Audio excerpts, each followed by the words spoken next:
가지고 계신 말씀기 노트 122페이지입니다. 다 찾으신 줄로 믿고 제가 한 절 여러분이 한 절 교독하시고 41절은 함께 읽도록 하겠습니다. 며칠 후에 바울이 바나바더러 말하되 우리가 주의 말씀을 전한 각 성으로 다시 가서 형제들이 어떠한가 방문하자 하고 바나바는 마가라 하는 요한도 데리고 가고자 하나. 바울이 밤빌리아에서 자기들을 떠나 함께 일하러 가지 아니한 자를 데리고 가는 것이 옳지 않다 하여 시몬 닥터 피차 갈라서니 바나바는 마가를 데리고 배 타고 구로로 가고 바울은 신라를 택한 후에 형제들에게 주의 은혜에 부탁함을 받고 떠나 수리아와 길리기아로 다니며 교회들을 견고하게 하니라. 아멘. 우리 시간 잠깐 하나님 앞에 하나님의 말씀 앞에 머물며 우리 각자에게 주신 하나님의 마음을 듣는 시간, 배우는 시간 갖도록 하겠습니다.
저희 함께 말씀 보도록 하겠습니다. 먼저 우리 말씀기 노트 122페이지에 있는 비전 신앙 함께 보겠습니다. 하나님의 캐릭터, 하나님의 성품에 대해서 이야기 나오는데요. 전지하심에 대해 나옵니다. 하나님은 모든 것을 아시는 전능자이십니다. 우리 함께 시편 147편 5절 함께 읽겠습니다. 시작. 우리 주는 위대하시며 능력이 많으시며 그의 지혜가 무궁하시도다. 아멘. 모든 걸 하시는 하나님, 전지하신 하나님이 우리의 큰 능력과 위로가 되시기를 주님의 이름으로 축원합니다. 우리가 모든 것 아시는 하나님 앞에 교만할 수 없고, 또한 우리의 모든 걸 헤아리시는 하나님 앞에 낭망할 필요도 없습니다. 하나님을 바라보시며 늘 겸손하고 주를 의지하며 믿음으로 살아가는 우리가 되기를 간절히 소망합니다. 오늘 함께 우리가 묵상한 사도행전 15장 36절에서 41절의 말씀은 우리가 앞서 묵상한 예루살렘 공의회 이야기 뒤에 지금 이어져 나오는, 즉 예루살렘 공의회를 브릿지로 그 연결고리로 하여서 바울의 1차 전도 여행과 이제 2차 전도 여행을 잇는 부분으로 볼 수가 있습니다. 예루살렘 공의회를 통하여서 이제 더 이방인 선교가 단단하게 그 기초를 마련합니다. 유대인들이 예전부터 가지고 있던 그 율법의 관례들을 통하여서 이방인들을 발목 잡지 못하게 이제 더 단단하게 장치를 하고, 정말 살아있는 하나님의 말씀 복음으로만 더욱더 나아갈 수 있는 이제 준비가 된 것이죠. 1차 전도 여행에서 바울과 바나바가 함께하며 이제 2차 여행을 준비하던 중 그 준비 가운데 나타나는 하나의 사건을 오늘 본문이 다루고 있습니다. 우리 이 말씀을 통해서 몇 가지 교훈을 함께 얻었으면 좋겠는데요. 우리 36절 한번 같이 읽겠습니다. 36절입니다. 시작. 며칠 후에 바울이 바나바더러 말하되 우리가 주의 말씀을 전한 각 성으로 가서 형제들이 어떠한가 방문하자 하고. 아멘. 며칠 후에 예루살렘 공의회의 그 결정을 안디옥 교회에 잘 전달하고 그 기쁨을 함께 누린 며칠 후에 바울이 이제 바나바에게 이야기합니다. 우리가 주의 말씀을 전하였던 그 각 성으로 다시 가서 형제들이 어떠한가 방문하자라고 이야기합니다. 오늘 이 말씀이 우리에게 주는 교훈 첫 번째가 무엇이냐면, 선교는 단순히 복음을 전하는 것, 복음의 씨앗을 뿌리는 것, 그것이 다가 아니라는 사실입니다. 선교라는 것은 오히려 복음을 전하는 것부터 시작하여서 그 복음을 전한 영혼이 그 복음에 반응하고 함께 하나님 나라에 이르기까지, 우리가 함께 믿음으로 매 예배마다 고백하고 있는 공동기도문의 고백처럼 예수님의 제자가 되고 하나님의 가족 공동체가 되기까지 우리가 함께 돕고 섬기는 것, 그것이 선교라고 이야기하는 것이죠. 우리의 비전을 잘 담고 있는, 우리 교회의 비전을 잘 담고 있는 마태복음 28장 19절 20절에 이렇게 이야기하죠. 그러므로 너희는 가서 모든 민족을 제자로 삼아 아버지와 아들과 성령의 이름으로 세례를 베풀고 내가 너희에게 분부한 모든 것을 가르쳐 지키게 하라. 볼지어다 내가 세상 끝날까지 너희와 항상 함께 있으리라 하시니라. 아멘. 복음을 전하는 것, 그리고 아버지와 아들과 성령의 이름으로 세례를 베푸는 것, 거기서 끝이 아니라 모든 것을 가르쳐 지킬 수 있도록 돕는 것, 그것이 우리가 감당하는 선교이며 전도, 그리고 우리가 이 땅 가운데의 복음의 사명을 감당하는 모든 일인 줄 믿습니다. 우리가 그 다음 또 함께 보기를 원하는 것은요, 이제 바울과 바나바 사이에 다툼과 갈등이 발생합니다. 우리 함께 37절에서 39절 읽어보겠습니다. 37절에서 39절입니다. 시작. 바나바는 마가라 하는 요한도 데리고 가고자 하나 바울은 밤빌리아에서 자기들을 떠나 함께 일하러 가지 아니한 자를 데리고 가는 것이 옳지 않다 하여 서로 심히 다투어 피차 갈라서니 바나바는 마가를 데리고 배 타고 구브로로 가서. 바나바가요 2차 전도 여행에 바울에게 우리 마가라고 하는 요한, 이 마가를 데리고 가자라고 제안합니다. 그런데 바울은 여기에 어떻게 반응하냐면 아니다, 싫다, 그것은 잘못된 것이다 라고 이야기합니다. 이 마가를 함께 동행하고자 하는 이 일이 1차 전도여행을 잘 마치고 안디옥 교회에 잘 귀환하기까지 하나님의 은혜를 함께 누린 이 동역자인 바울과 바나바 사이에 다툼이 일어나고 갈등이 일어나게 합니다. 사랑하는 여러분, 이 두 사람이 마가를 가운데 두고 왜 다투었을까요? 다툼의 원인은 이 각자가 가지고 있는 하나님의 일에 대한 가치, 소중히 여기는 그 관점이 다르기 때문인 것 같습니다. 바울은 사역적인 측면에 더 중점을 두는 사람이었던 것 같습니다. 선교 사역에 있어서 성실하고 충성된 일꾼으로 잘 서는 것, 그것을 중요하게 여겼던 사람인 것 같습니다. 그에 반하여 바나바는 목회적인 측면에 더 중점을 두었던 사람인 것 같습니다. 더디고 비록 약할지라도 한 영혼을 세우고 성장하게 하는 것이 중요하다라고 여겼던 것이죠.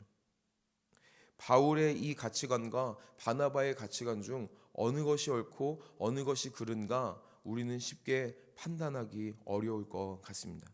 그러나 여기서 우리가 보아야 할 것은 무엇이냐면, 우리가 하나님의 일을 하는 가운데에 우리는 여전히 연약하기에 어려움이 발생할 수 있고 때로는 다툼도 일어날 수 있다라는 그 현실을 받아들여야 한다라는 것이죠. 바울과 바나바, 귀한 이 믿음의 일꾼들이 다투고 갈라져서 하나님의 일을 감당하는 모습을 보여주고 있습니다. 그리하여서 바나바는 마가를 데리고 구브로로 갑니다. 그리고 40절에 바울은 실라를 택하여서 데리고 갑니다. 바울이 실라를 택하는 이 모습을 보아도 바울의 그 가치관, 사역의 가치관이 더 좀 여실히 드러나는 것 같습니다. 다른 사람이 아니라 실라를 택한 바울. 실라 역시 바울과 마찬가지로 로마 시민권을 가지고 있던 사람이었다고 합니다. 그리고 예루살렘 교회의 리더십 중에 한 명이었습니다. 교회를 잘 이끌고 섬기는 일꾼이었습니다. 잘 훈련된 사람이었습니다. 그리고 자신과 동일하게 로마 시민권자로서 선교 사역을 하는데 잘 사용될 수 있는 용이한 사람이었다라는 것이죠. 이 각각 다른 관점을 가지고 선교 사역을 하는 이 두 사람, 어찌 보면 하나님의 사람들이, 하나님의 일꾼들이, 복음 전도자들이 어떻게 이렇게 마음을 하나로 하지 못하고 싸울 수 있을까라고 우리의 고개를 갸우뚱하게 만들 수도 있는 이 본문이 우리에게 그렇다면 왜 주어져 있는가? 우리는 그것을 하나 더 바라봤으면 좋겠습니다. 그 이유는 무엇일까요? 우리는 연약하고 우리 안에 때로는 어려움이 발생할 수 있지만 하나님의 역사를 방해할 수 없다라는 사실입니다. 우리의 연약함을 넘어, 아니 비교할 수 없는 하나님의 크고 놀라우심은 지속적으로 하나님의 일을, 하나님의 나라를, 하나님의 비전을 이루어가고 계신다라는 것입니다. 우리가 때로는 어려울 때가 있습니다. 힘겨울 때가 있습니다. 다툴 때도 있고 무너질 때도 있습니다.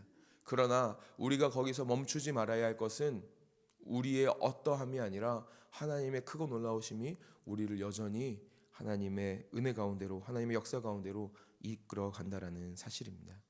교회 공동체 안에서 우리가 함께 지내면서, 그리고 우리 각자의 인생 가운데에서 한 영혼 한 영혼을 돌보고 섬기고 또한 복음을 전하는 일 가운데에서 우리의 연약함이 여실히 드러날 때에 낭망하지 아니하고 하나님의 큰 능력을 바라볼 수 있는 저와 여러분이 되기를 간절히 소망합니다.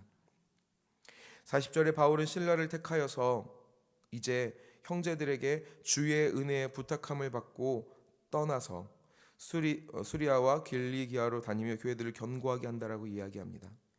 여기서 한 가지 더 우리가 좀 보았으면 좋겠는 것은 형제들에게 주의 은혜에 부탁함을 받고 떠났다라는 사실입니다. 형제들이라는 것은 무엇을 의미할까요? 바로 교회를 의미할 것입니다. 그리고 주의 은혜의 부탁함을 받고 떠났다. 교회에게서 주의 은혜의 부탁함을 받고 떠났다라는 의미는 교회가 주의 은혜를 빌며 이 귀한 두 사람을, 바울과 실라를 하나님의 그 선교지로 인사하고 파송하였다라는 것을 보여주고 있습니다. 우리가 각자 한 사람 한 사람이 하나님의 일을 감당하지만, 그리고 누군가는 대표성을 띠고 하나님의 일을 감당하지만 그것은 개인의 일이 아니라 우리 교회가 함께 하는 일임을 기억하였으면 좋겠습니다. 함께 기도하고 함께 애쓰며 함께 위로하고 또한 함께 은혜를 비는 귀한 믿음의 공동체, 우리 동강제일교회가 되기를 간절히 사모합니다. 말씀을 정리하였으면 좋겠습니다.